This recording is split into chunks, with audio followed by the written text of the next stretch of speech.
सुहाग का हक। आखिर क्या था रूपा की जिंदगी का रहस्य। पूर्वी बाथरूम में नहा रही थी, तभी उसका मोबाइल बजने लगा तो पुष्कर, पूर्वी का पति, ने फोन उठा लिया। दूसरी ओर से एक लड़की ने सिसकते हुए पूछा, पूर्वी दीदी हैं?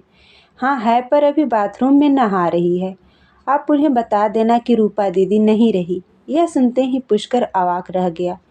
रूपा पूर्वी की बचपन की अभिन्न सहेली थी। पूर्वी से रूपा का वर्षों बाद अचानक से मिलने से पुष्कर की जिंदगी बेहद सहज हो गई थी। उसकी सबसे बड़ी समस्या थी पूर्वी और बच्चों को सप्ताह में एक बार बाहर घुमाने ले जाने की वजह से छुट्टी के दिन भी आराम न कर पाना। रूपा के मिलते ही इस समस्या का समाधान हो गया था। रूपा एक टीवी चैनल में न्यूज एडिटर थी, पर फुर्सत मिलते ही वह पूर्वी और बच्चों को घुमाने ले जाती थी। पूर्वी के एक बार कहने पर वह गाड़ी भी भेज देती थी, जिससे पूर्वी वे सभी काम कर लेती थी जिन्हें करने के लिए पुष्कर को आधे दिन की छुट्टी लेनी पड़ती थी। सबसे अच्छी बात तो यह थी कि दोनों सहेलियों ने अपनी दोस्ती कभी भी पुष्कर पर नहीं थोपी थी।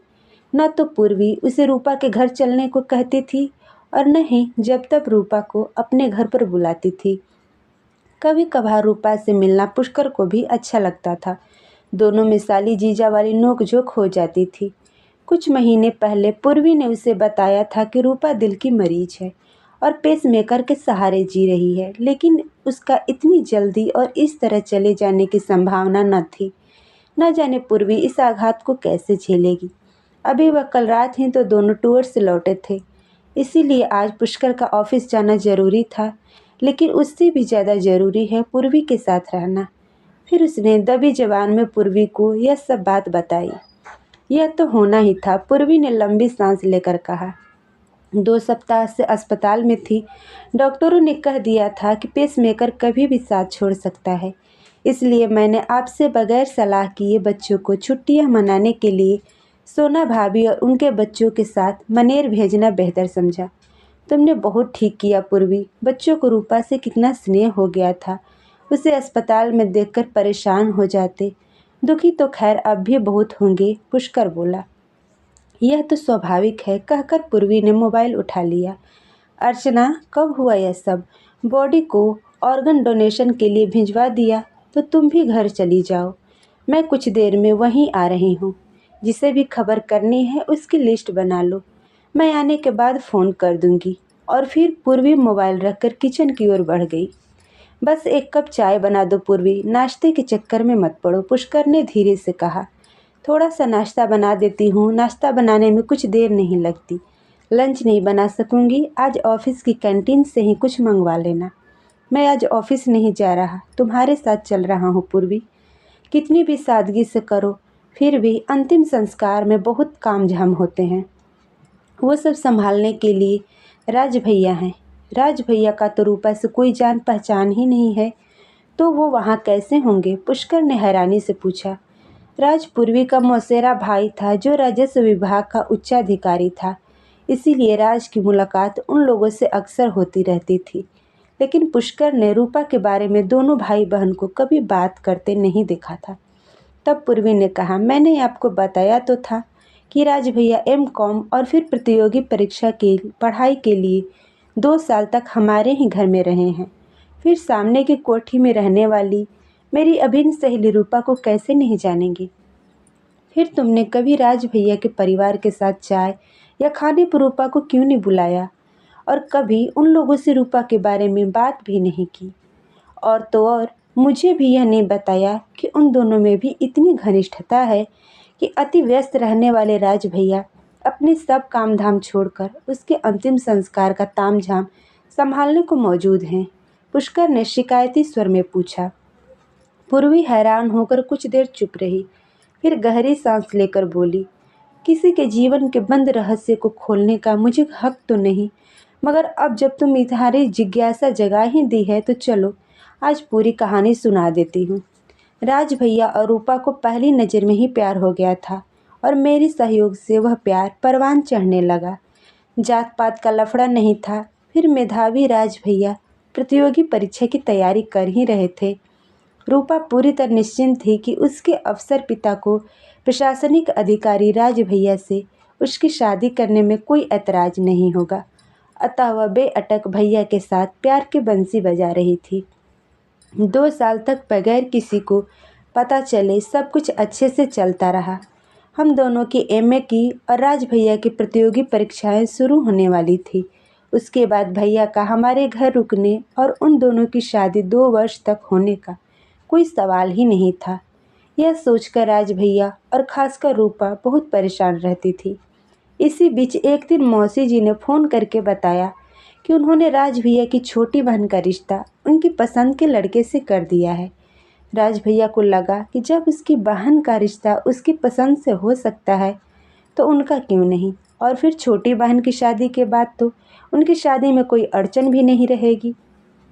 इन सब बातों से निश्चित होकर होली पर राज भैया ने गुलाल के बजाय रूपा की मांग में सिंदूर भर दिया।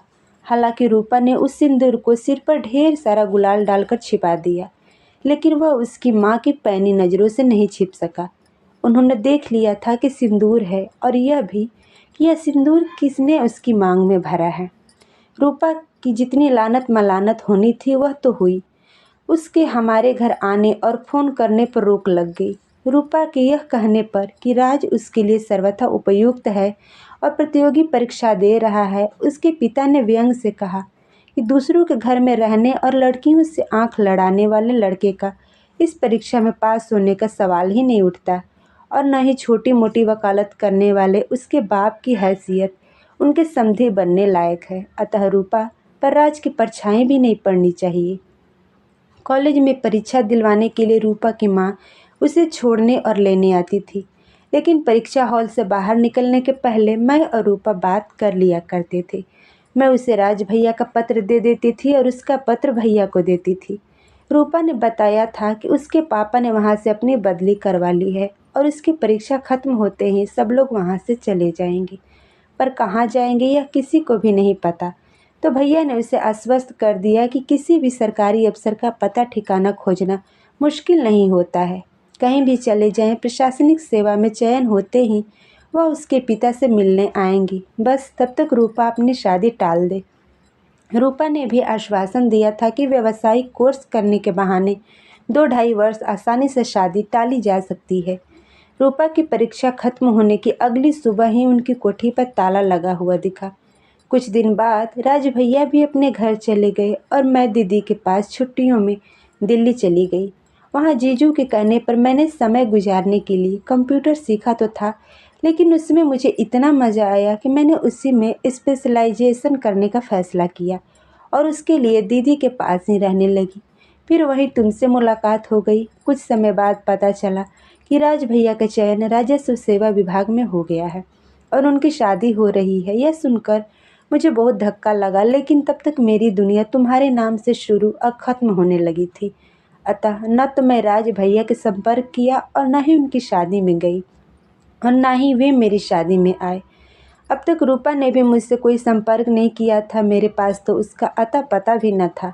कई वर्षों बाद राज भैया की पोस्टिंग यहाँ होने पर हमारी मुलाकात हुई। वह सोना भाभी और बच्चों के साथ बहुत खुश थे, अतः मैंने भी पुरानी बातों का जिक्र करना ठीक नहीं समझा। लेकिन एक दिन भाभी और बच्चों की गैर हाजिरी में राज भैया ने मुझे बताया, पढ़ाई पूरी करके उनके घर लौटने से पहले ही उनके माता पिता ने उनका सौदा सोना भाभी के साथ करके उनके दहेज में मिलने वाली राशि के बल पर छोटी बहन का उसकी पसंद के लड़के से धूमधाम से रोका भी कर दिया था। अब छोटी बहन की खुशी के खातिर राज भैया के पास चुपचाप बिकने के अलावा और कोई रास्ता नहीं था। गनीमत यह थी कि सोना भाभी उनके लिए सर्वथा अनुकूल थी, फिर भी वे आज तक अपने पहले प्यार को भुला नहीं सके थे। उन्होंने ही मुझे बताया कि रूपा यही एक चैनल में न्यूज़ एडिटर है। उसने शादी तो नहीं की थी, लेकिन अपनी उपलब्धियों और परिवेश में पूरी तरह संतुष्ट लगती थी। इसलिए वे उससे मिलकर और उसके स्थिर जीवन में उथल पुथल नहीं मचाना चाहते थे, लेकिन चाहते थे कि मैं रूपा से मिलूं। रूपा से मिलने को तो मैं स्वयं भी तड़प रही थी। शुरू में तो मुझे रूपा भी खुश लगी, तो मैंने राज भैया या उसके जीवन के बारे में कोई बात नहीं की। लेकिन एक दिन अचानक तबीयत खराब होने पर उसने मुझे बताया कि उसे अब तक 2 बार हार्ट अटैक आ चुका है और वह पेसमेकर के सहारे जी रही है। लेकिन अब मुझसे मिलने के बाद वह चैन से मरेगी, क्योंकि उसे विश्वास था कि मैं उसके सिंदूर का हक जरूर दिलवा दूंगी, यानी राज भैया के हाथों अग्निदाह। मुझे हैरान देखकर उसने कहा कि उसने हमेशा राज की खोज खबर रखी है। उसे राज से कोई शिकायत नहीं है। उसके द्वारा मांग में भरे गए सिंदूर और यादों के सहारे वो जिंदगी तो गुजार ली है, लेकिन मरने के बाद अपने सिंदूर का हक जरूर चाहेगी, यानी एक सुहागिन जैसी मौत। और मौत बार बार तो नहीं होती। रूपा को मेरे बताने पर कि राज भैया उससे भूले नहीं हैं और वह जब चाहे मेरे घर पर राज भैया से बेअटक मिल सकती है, तो उसने यह कहकर मिलने से मना कर दिया कि कितने भी सतर्क रहो, ऐसी बातों का छिपाना आसान नहीं होता है और इससे राज की सुखी गृहस्थी बर्बाद हो सकती है। अंतिम संस्कार के लिए मुझे राज को बुलाने के लिए रूपा को अपनी दूर के रिश्तेदार बनाना पड़ेगा। रूपा को तो मैंने आश्वस्त कर दिया, लेकिन राज भैया को मैंने सब बातें बता दी तो वो बहुत दुखी हुई। और दुखी तो खैर होना ही था, पर उन्होंने भी मुझसे वादा लिया कि जब भी रूपा की तबीयत खराब हो मैं उन्हें खबर कर दूं, ताकि वे उसके अंतिम दिनों में बगैर किसी की परवाह किए उसके साथ रहेंगे और सोना को उस समय जो ठीक समझेंगे वह बता देंगे। पिछले सप्ताह रूपा की तबीयत के बारे में पता चलते ही मैंने राज भैया को खबर कर दी थी। फिर सब बच्चों को उकसाया कि छुट्टियों में बाहर घूमने जाना चाहिए। फिर किसी तरह सोना भाभी और उनके साथ मनेर भिजवा दिया, ताकि राज भैया इत्मीनान से रूपा के पास रह सकें। मुझे तसल्ली इस बात से है कि मैंने अपनी सहेली को उसके अंतिम दिनों में राज भैया का भरपूर सानिध्य और उसके सिंदूर का हक दिलवा दिया। मैं नहीं चाहती कि तुम्हारे मेरे साथ चलने से राज भैया को अपने कर्तव्य करने में कोई बाधा हो। पूर्वी ने अनुरोध किया। तुम बेफिक्र रहो पूर्वी, जितना हक रूपा का अपने सिंदूर पर था, उतना ही कर्तव्य राज भैया का भी उस सिंदूर की लाज रखने का है। पुष्कर ने गहरी सांस लेते हुए कहा, मैं राज भैया से वह कर्तव्य निभाने का सुख और उनकी गोपनीयता नहीं छीनूंगा। तो दोस्तों, उम्मीद करती हूँ कि ये कहानी आपको पसंद आई हो। कहानी पसंद आई हो तो कहानी को लाइक करें, शेयर करें, कमेंट में ज़रूर लिखें कि कहानी कैसी लगी और चैनल को सब्सक्राइब ज़रूर करें। धन्यवाद।